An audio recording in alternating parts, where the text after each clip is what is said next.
സൗദിയിലെ അസീറിൽ graduation night സംഘടിപ്പിച്ച് അൽ Junoob international school Khamis മുഷയത്തിൽ സംഘടിപ്പിച്ച പരിപാടിയിൽ വിദ്യാർത്ഥികളുടെ കലാപ്രകടനങ്ങളും അരങ്ങേറി.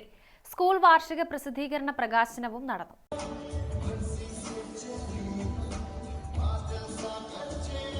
ഹാറ്റ്സ് ഓഫ് എന്ന പേരിലായിരുന്നു ഗ്രാജുവേഷൻ നൈറ്റ്. വിദ്യാർത്ഥികളും രക്ഷിതാക്കളുമായി 2000-ഓളം പേർ പരിപാടിയുടെ ഭാഗമായി. സ്വകാര്യ വിദ്യാഭ്യാസ വിഭാഗം ഡയറക്ടർ ഡോക്ടർ അബ്ദുൽ അസീസ് അൽ ഔല ചടങ്ങിന്റെ ഉദ്ഘാടകനായി. വിദ്യാർത്ഥിനികളുടെ വിവിധ കലാപരിപാടികൾ ചടങ്ങിന് ആവേശം പകർന്നു.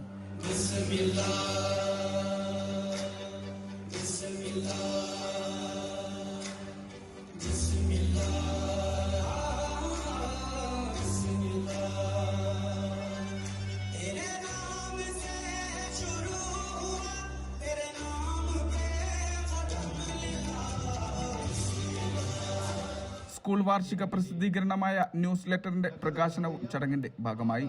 8ഓളം സെഷനുകളിലായി അരങ്ങേറിയ പരിപാടിയിൽ പ്രിൻസിപ്പൽ മെഹസൂം അറക്കൽ, സുബൈർ ചാലിയം, തുർക്കി ഖാലിദ് അൽ ഖത്തമി, അബ്ദുൽ ജലീൽ കാവന്നൂർ, അലി മുഹമ്മദ് ഷഹരി, നാസർ അൽ കഹ്താനി തുടങ്ങിയവർ സംസാരിച്ചു.